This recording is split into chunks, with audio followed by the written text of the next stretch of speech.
తెలంగాణ రాష్ట్ర అవతరణ దినోత్సవం సందర్భంగా రవాణా మరియు బీసీ సంక్షేమ శాఖ మంత్రి పొన్నం ప్రభాకర్ రంగదాంపల్లి చౌరస్తా వద్ద అమరవీరుల స్తూపానికి నివాళులు అర్పించారు. అనంతరం సిద్దిపేట ముస్తాబాద్ చౌరస్తా వద్ద ప్రొఫెసర్ జయశంకర్ విగ్రహానికి నివాళులు అర్పించారు. డిగ్రీ కాలేజ్ క్రికెట్ మైదానంలో ఏర్పాటు చేసిన రాష్ట్ర అవతరణ ఉత్సవాల్లో పాల్గొని జెండా ఎగురవేశారు.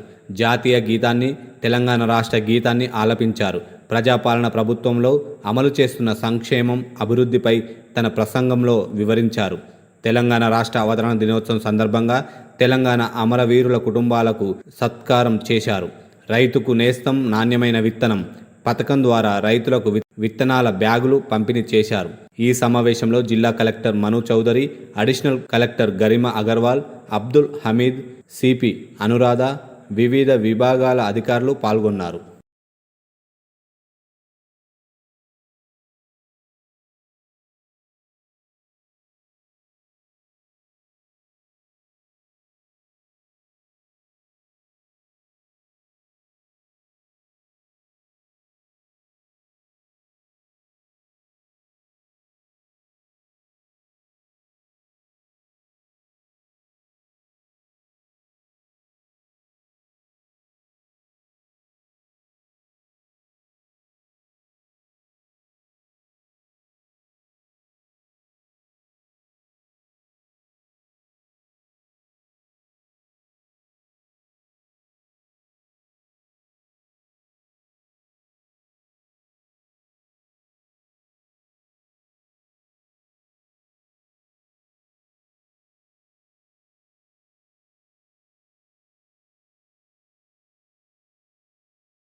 నిలుస్తా ఉంది.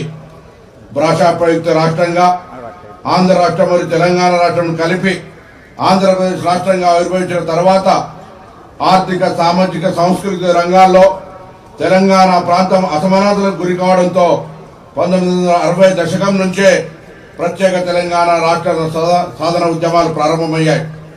1969లో తొలి తెలంగాణ సాధన ఉద్యమం ఉవ్వెత్తున ఎగిసి దేశానికి తెలంగాణ రాష్ట్ర ఏర్పాటు ఆవశ్యకతను తెలిపింది. తెలంగాణ మలిదశ ఉద్యమం వరకు తెలంగాణ ప్రత్యేక రాష్ట్ర సాధన భావనను ప్రజల్లో నిలుపుతూ ఉద్యమకారులు తెలంగాణ ఆవశ్యకతను పల్లె పల్లెన వివరిస్తూ రాష్ట్ర సాధనలో కీలక పాత్ర పోషించారు.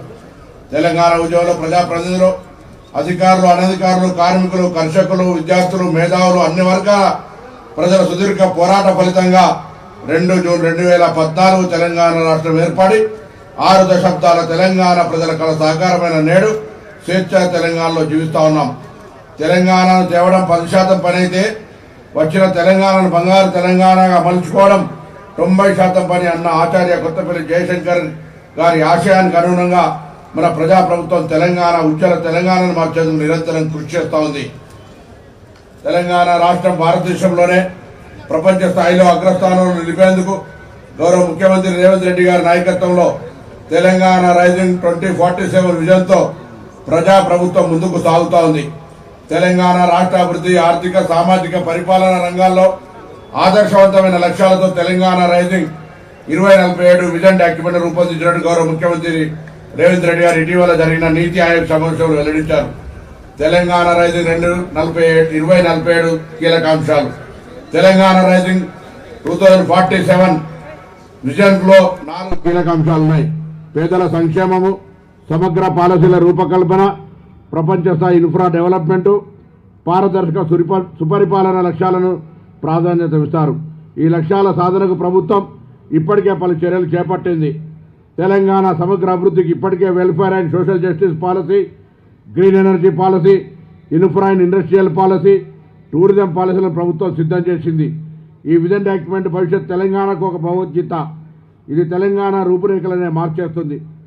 ఆడబిడ్డలకు అండదండలు. ఆడబిడ్డలు ఆనందంగా ఉన్న ఇంట మహాలక్ష్మి తాండవిస్తుంది. అందుకే రాష్ట్రంలో 1 కోటి మంది ఆడబిడ్డలను కోటీశ్వరులు చేయాలన్న సంకల్పంతో ప్రభుత్వం అనేక కార్యక్రమాలు చేపట్టింది. ఆర్టీసీ బస్సుల్లో ఉచిత ప్రయాణం, 500 రూపాయలకే వంట గ్యాస్ సరఫరా, 200 యూనిట్ల ఉచిత విద్యుత్ సరఫరా, ఇందిరమ్మ ఇండ్లు వంటి పథకాలతో పాటుగా సంపన్నులతో సమానంగా తెలంగాణ మహిళలు విద్యుత్ ప్లాంట్లు కూడా ఏర్పాటు చేయించాలని ప్రభుత్వం నిర్ణయించింది. మహిళల పెట్రోల్ బంకుల నిర్వహణ, మహిళా శక్తి క్యాంటీన్ల నిర్వహణ చేపట్టడం, శిల్పారామంలో 100 ఇందిరా మహిళా శక్తి స్టాళ్లను ప్రభుత్వం ప్రారంభించింది. మహిళా సంఘాల ద్వారా 600 బస్సులు ఆర్టీసీని కొనుగోలు చేసి ఆర్టీసీకి అద్దెకి ఇవ్వాలనేటువంటి నిర్ణయం తీసుకోవడం జరిగింది. ఇందులో ఇప్పటికే 150 బస్సులు అందజేయడం జరిగింది. రైతుల రుణ విముక్తి దేశ వ్యవసాయ చరిత్రలో నిలిచిపోయేలా అధికారంలోకి వచ్చిన కేవలం 8 నెలల కాలంలో 25,35,964 మంది రైతులను రుణ విముక్తులను చేయడం జరిగింది. 20,617 కోట్ల రూపాయల రుణమాఫీ చేశాం. రైతుకు పెట్టుబడి సాయం పెంచి రైతు భరోసా పథకం కింద ఎకరానికి 12,000 రూపాయల ఆర్థిక సాయం అందిస్తూ ఉన్నాం. రైతులు పండించిన ప్రతి గింజను కొనుగోలు చేస్తూ ధాన్యం కొనుగోలు చేసిన 24 గంటల్లో రైతు ఖాతాలో నగదు జమ చేయడం జరుగుతూ ఉంది. గత ఏడాది 2.90 కోట్ల టన్నుల ధాన్యం పండించి తెలంగాణ రైతులు దేశానికి ఆదర్శంగా నిలిచారు. అకాల వర్షాలకు పంట నష్టపోయిన రైతులకు ఎకరాకు 10,000 రూపాయలు పరిహారం ఇస్తూ ఉన్నాం. సన్న ధాన్యానికి క్వింటాల్కి 500 రూపాయల బోనస్ ఇస్తూ ఉన్నాం. భూమి లేని వ్యవసాయ కూలీల కుటుంబానికి ఇందిరమ్మ ఆత్మీయ భరోసా కింద ఏడాదికి 12,000 రూపాయల ఆర్థిక సహాయం అందజేయడం జరుగుతూ ఉంది. నిరుపేదలకు సన్న బియ్యం పథకం పేదల ఆకలి తీర్చడంతో పాటు వారి ఆత్మగౌరవంతో జీవించేందుకు ఇందిరమ్మ ఇల్లు, సన్న బియ్యం లాంటి పథకాలను అమలు చేస్తూ ఉన్నాం. ఎస్సీ వర్గీకరణతో సామాజిక న్యాయం, సంక్షేమంతో పాటు సామాజిక న్యాయంలో సైతం తెలంగాణ దేశానికి దిశానిర్దేశం చేస్తోంది. దేశంలో ఎస్సీ వర్గీకరణ చేసిన తొలి రాష్ట్రం తెలంగాణ. పారదర్శకంగా కులగణన నిర్వహించి బీసీలకు 42% రిజర్వేషన్లు ఇవ్వాలని ప్రభుత్వం నిర్ణయించడం జరిగింది. యువతకు ఉపాధి ఉద్యోగాలు ఈ రాష్ట్ర యువతే ప్రభుత్వ నిజమైన నిర్మాతలు. వారి భవిష్యత్తుకు గ్యారంటీ ఇస్తూ యువత ఉపాధి ఉద్యోగ కల్పనే లక్ష్యంగా ప్రభుత్వం పనిచేస్తూ ఉంది. మొదటి ఏడాదిలోనే 60,000 ప్రభుత్వ ఉద్యోగాలను భర్తీ చేసింది. 3 లక్షల కోట్ల పెట్టుబడులు సాధించి ప్రైవేట్ రంగంలో 1,00,000 ఉద్యోగాలను సృష్టిస్తూ ఉన్నాం. రాజీవ్ అభయాస్తం పథకం కింద సివిల్ చదివే వారికి ఆర్థిక సహాయం అందిస్తూ ఉన్నాం. తెలంగాణను $1 ట్రిలియన్ ఎకానమీ స్టేట్గా మార్చాలని లక్ష్యంగా పెట్టుకున్నాం. విద్యా వ్యవస్థలో విప్లవాత్మకమైన మార్పుల శ్రీకారం చుట్టాం. 25 ఎకరాల సువిశాల విస్తరణలో యంగ్ ఇండియా ఇంటిగ్రేటెడ్ మోడల్ స్కూళ్ల నిర్మాణానికి శ్రీకారం చుట్టాం. 58 పాఠశాలల నిర్మాణం చేపట్టాం. పాఠశాలల అభివృద్ధికి విద్యా కమిషన్ ఏర్పాటు చేశాం.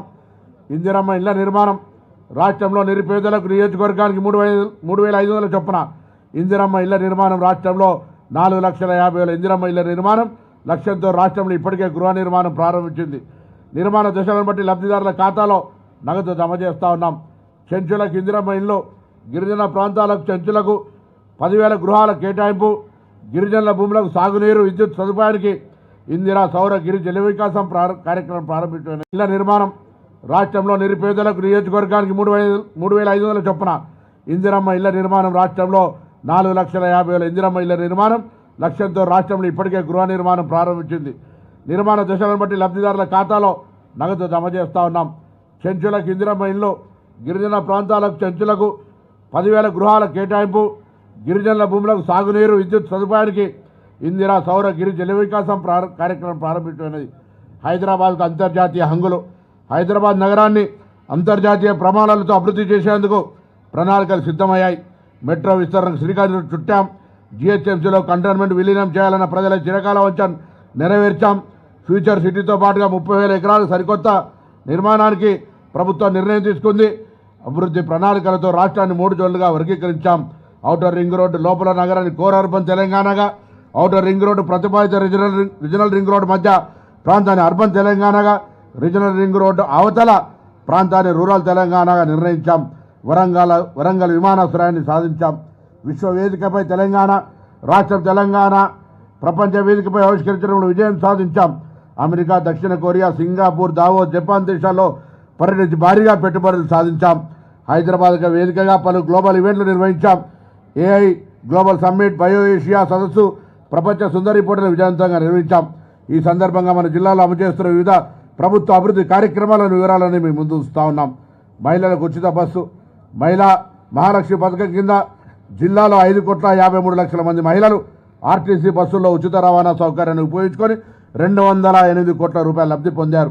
అదేవిధంగా రాష్ట్ర వ్యాప్తంగా 180,55,00,000 మంది ఈ పథకం ద్వారా 6,029 కోట్ల రూపాయలు లబ్ధి పొందారు.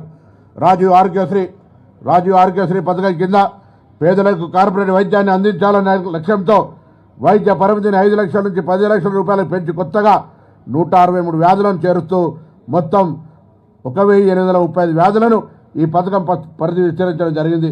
జిల్లాలో 9 డిసెంబర్ 2023 నుంచి నేటి వరకు 86 కోట్ల రూపాయలు ఖర్చు చేసి 34,566 మంది నిరుపేదలకు శస్త్రచికిత్సలు అందించడం జరిగింది. ఇందిరమ్మ ఇల్లు జిల్లాలో గ్రామ పంచాయతీ స్థాయిలో 513 ఇందిరమ్మ